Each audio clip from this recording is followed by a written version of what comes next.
Hi there, guys, and welcome to the Stories of Remnant, episode 16. This is a RWBY podcast where we love to explain our love-hate relationship with RWBY. Mostly love, sometimes hate. Most importantly, RWBY Chibi. Yes, in this case, RWBY Chibi. So. Yes.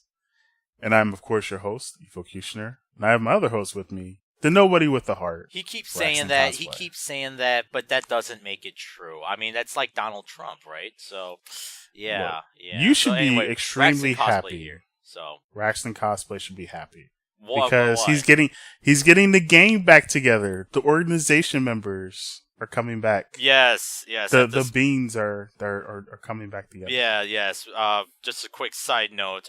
They released another trailer for Kingdom Hearts 3, and the other members of the organization are coming back. I don't know. Look, I don't know. As a hardcore Kingdom Hearts fan, I don't know what's going on with that series. So I do, because I've been paying attention quite. To all of it. I dare you to Efocutioner. I dare you to explain the entire plot of Kingdom Hearts to your mom. Let's see how she responds. I already did. Yeah, I don't believe you. I did, because there was a reference that happened in Once Upon a Time, and I thought that might happen. No, dude. I'm pretty sure she spaced out. I summed it up minutes. in a few words. Okay. I said Kingdom Hearts is this magical gateway where unlimited powers. Oh, really? Did you explain every single detail? No, you did not. Okay, Let's move on to episode 16. We are talking about season 3, episode 2 of RWBY Chibi. It's called Evil Interview. Yeah, Efocutioner loves that. Yeah, you can tell by his voice. Yeah, I am not. Yeah, whatever. Wait. You obviously heard him, people. You heard him say, yeah, sort of like Lil Jon does. So, as we go into the episode, we see Cinder interviewing. What did she call him? Cardin of Team Cardin. No, Karen. She called Cinder him Karen. was interviewing Karen. Yeah, I didn't want to pronounce his name right, so I was trying to remember what it was. It was Karen. Yeah. So he was interviewing Karen for the position of for an evil henchman. Yeah. And he decided to list his qualifications. First, Karen said, "Oh, I pick on John a lot," which, I mean, it's kind of cold-blooded. I'm like, please, dude. Anybody can make fun of Jean. Please, can you give me something a little bit more evil and dastardly? So yes, and then he decides to say he put Pepper and Professor Port. What was it? Yeah, Port. Professor Port's Port. Oh, yeah, okay. Port. Port. Right. Okay, so I'm gonna say his name wrong.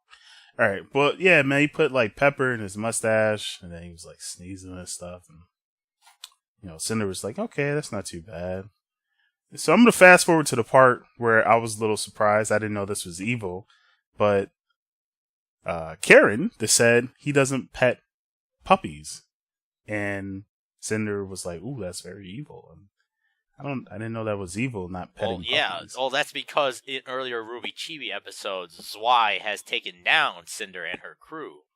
Zwei, the tiny little corgi puppy that RWBY owns. So, yeah, that's right. Oh, you don't touch them. All right, good. Don't go anywhere. Yeah, but I'm not a fan of puppies either, so I don't see the big deal. So, therefore, you're evil. Gotcha.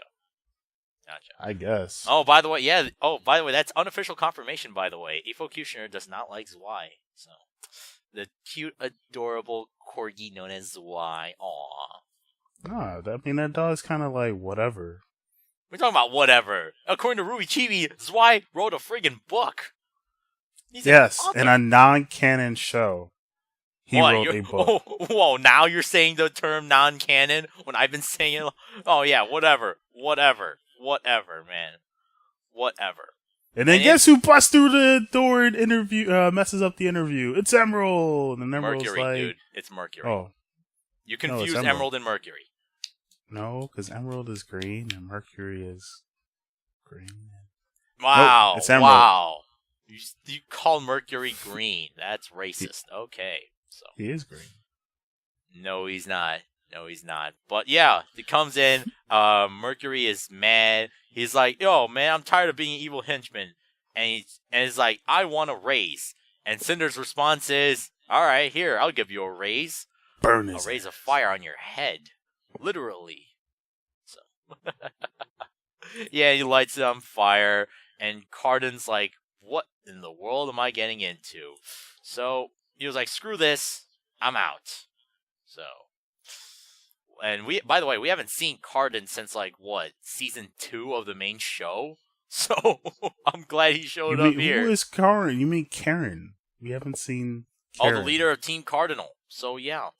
Yeah, Team we haven't Cardinal. seen him since Pyrrha kicked him and his team's ass in a 4-on-1 assault. So, wow. But yeah, that's the first part of the episode. Which is like whatever, I guess. Yeah. We're gonna go into the main part, like the funny part, the one that actually made me laugh.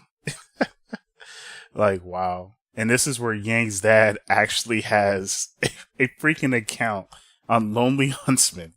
The name Lonely Huntsman. That is hilarious. Yeah. And his name is Love Daddy. Yes, he is like, on a dating website. His profile name is The Love Daddy. I'm like, oh, by the way, you guys can't tell, but Efocutioner is shaking his head in shame right now.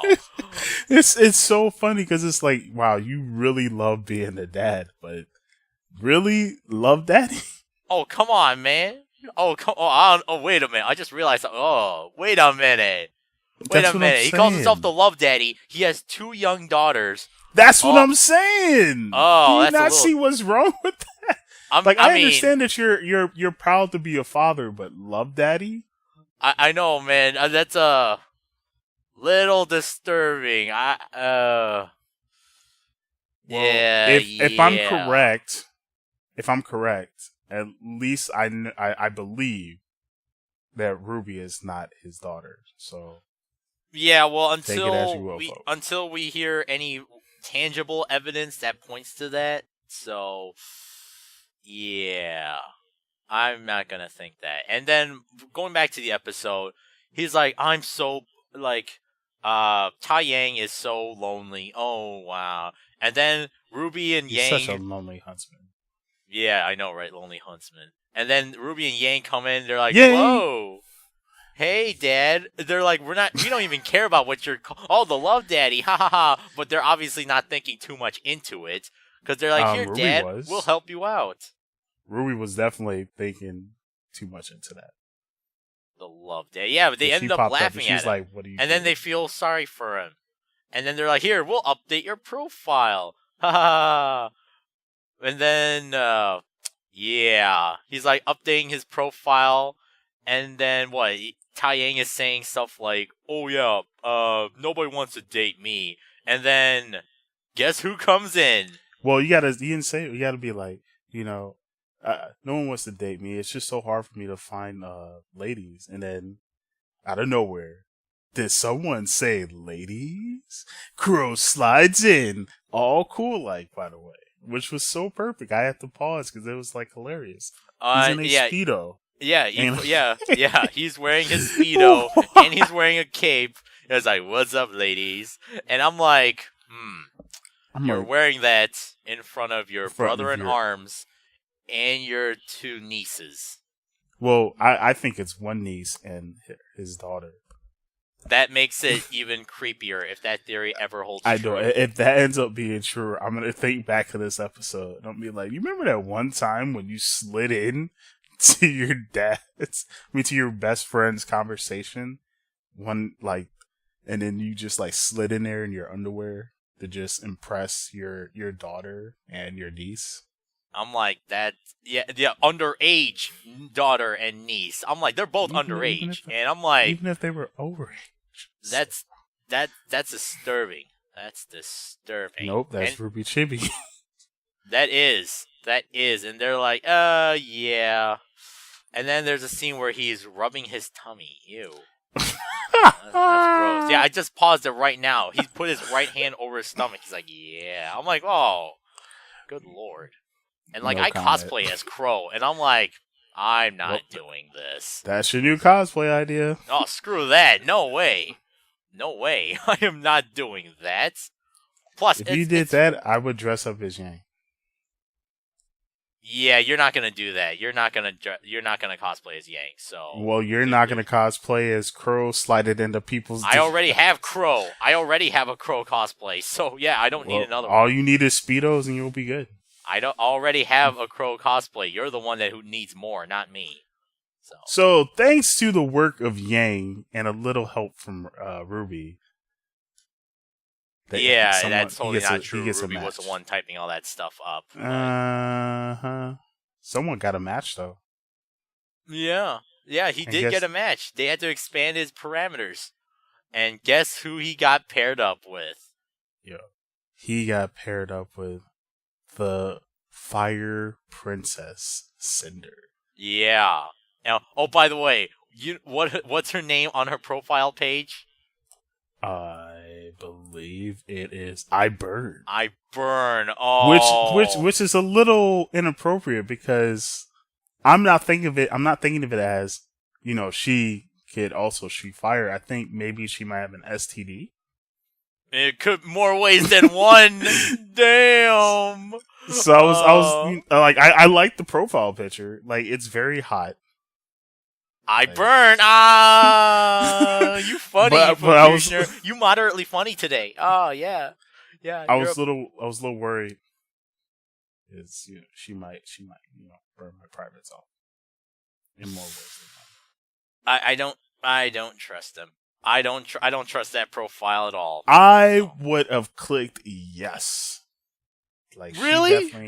Even though despite your thinking she might have an STD because she's called I Burn. Well, you heard that, folks. Efocutioner doesn't mind a little VD. So no, that's not true. I was going to say there's always fireproof condoms. So. Not in the real world, but sure, really, sure. In your fantasy this isn't little the real canon, world. This is the world where lonely huntsmen exist, and apparently Yang has a right arm, and Crow can just like slide into people's houses in his underwear, and like it's just not a big deal. So, yeah, laws don't mean jack in that world. But anyway, that is the end of episode 2, Evil Interview.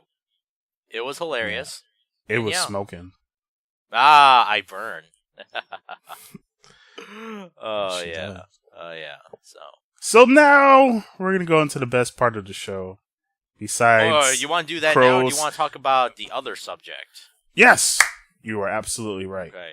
So for those that didn't know, RWBY Cross Tag Battle.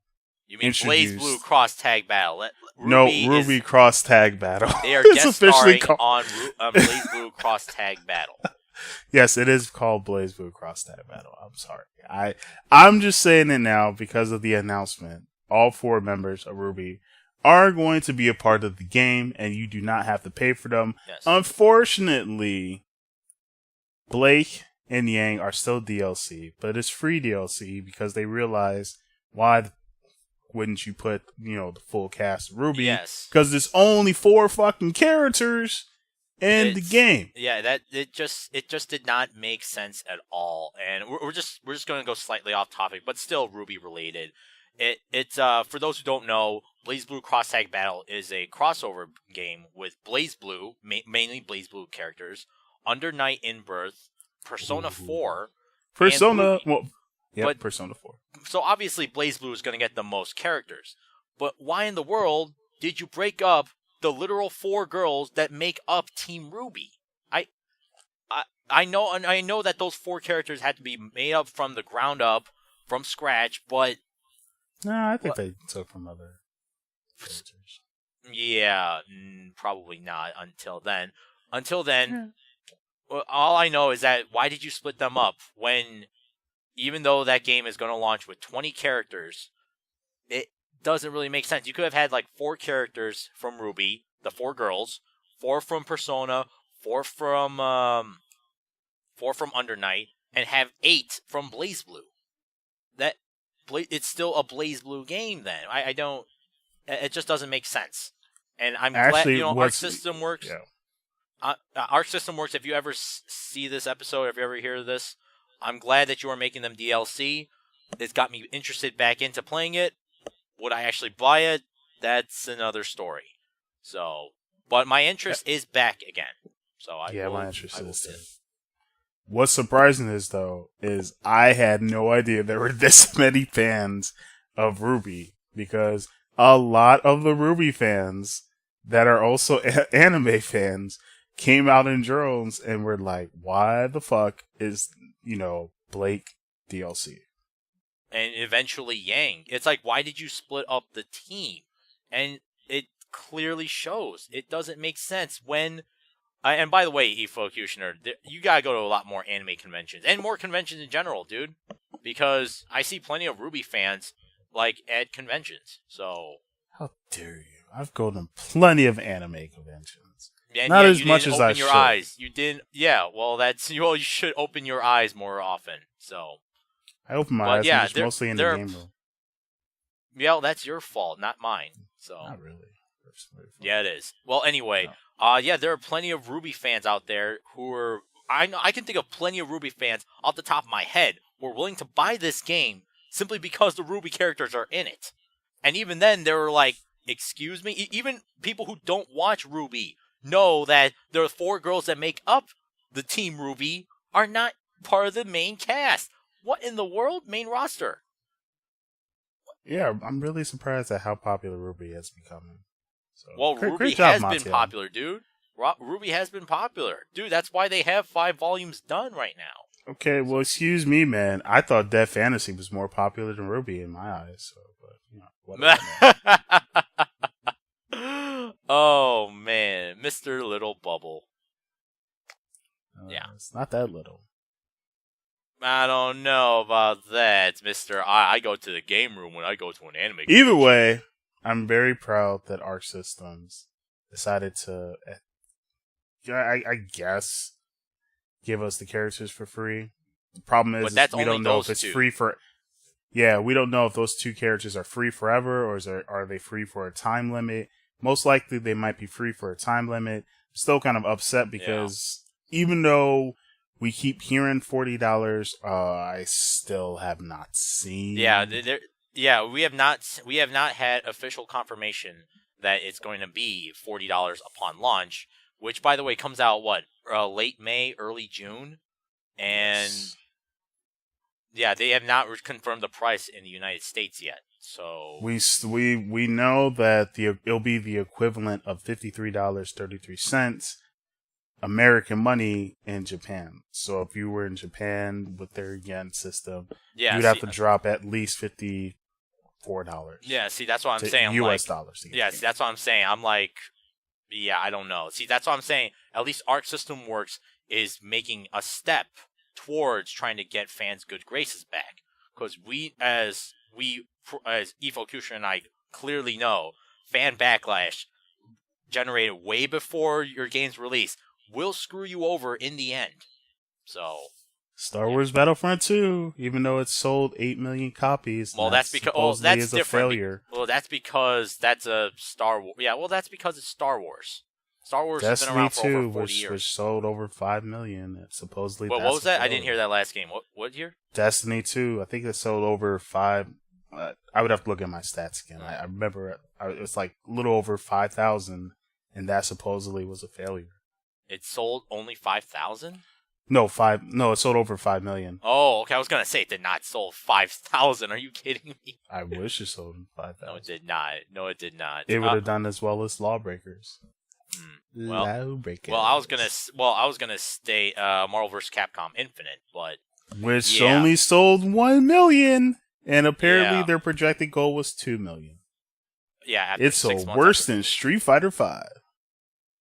And which doesn't make sense because you have Marvel characters, probably a more recognizable brand. And you have more stuff to do in that game. Yeah, exactly. See, that's the thing. Like Marvel had a much more recognizable name than, but it didn't have X-Men, Persona, than literally anything else that we've been talking about the last 20 minutes. And but that it didn't game have failed. X-Men. But it didn't have X-Men. That was it. It just that was one of the many reasons. Wolverine. That was mainly everyone's. But dude, we're getting off topic. So we just want to say that for BlazBlue Cross Tag Battle, maybe I'll get it.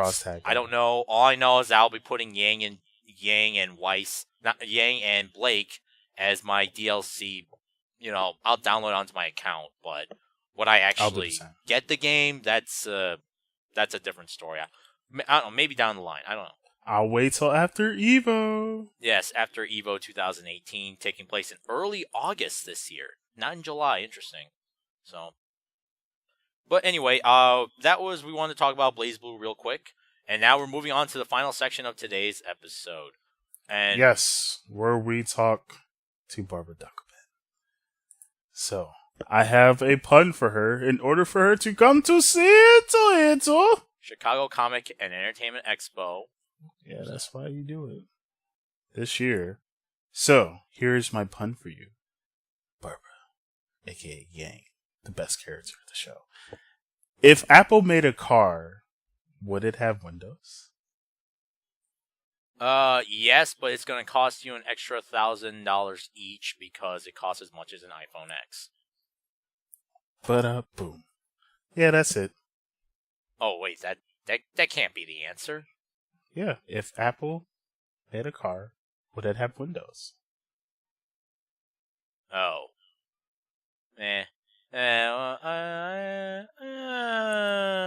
I feel like you could have also put in a Linux joke in there somewhere, but... Well, excuse me, man. I thought it was funny. I thought it was a banger. Like, damn, man, I don't know what you want. Why not both? Why not both? Well, I also put, by the way, if you and Lindsay Jones could help me with my Lonely Huntsman site, because I would like to get a match as hot as I can agree. Yeah, let me help. Let's contact Lindsay Jones, Aaron Zeck, and Kara Eberly as well. Yeah, we don't know what you're gonna. We don't know. What, Look, I just want Barbara and Lindsay to help me with my Lonely Huntsman site, so I kind of put that in there. Yeah, just because you're saying your power level's over 9,000, and that's not gonna help, dude. Yeah, you do need a lot more help than that. So, but anyway, yeah, I liked it. And anyway, son. Okay, whatever. Yes, it's fine. Whatever. Yeah, Chicago Comic and Entertainment Expo is less than 2 months away. So far, we have not heard anything. Maybe we heard there'll be no Wolverine. So. Yes. Well, there was technically a Wolverine there last year. So. And, oh yeah, I don't know if Barbara Dunkelman could be able to come to the same convention 2 years in a row. That's not Rooster Teeth related, so we'll see. We'll see. I don't like your negativity. She'll be there. I don't know, man. I just like to rub it in Efocutioner's face that I got to meet Barbara Dunkelman in person, so, yeah. That's alright, man. My time will come. Never.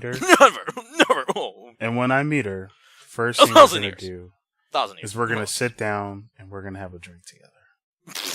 Yeah, a drink of water. Yeah. Well, we'll start off with that. Yeah, good luck with that. Well, you sent it out. That was episode 16 of talking about Chibi, Evil Interview. So, Thank you for listening this week. This is Rex and Cosplay signing off. And this is also our other host, Efocutioner. I suggest you listen to his podcast, The Chronicles of Gamers.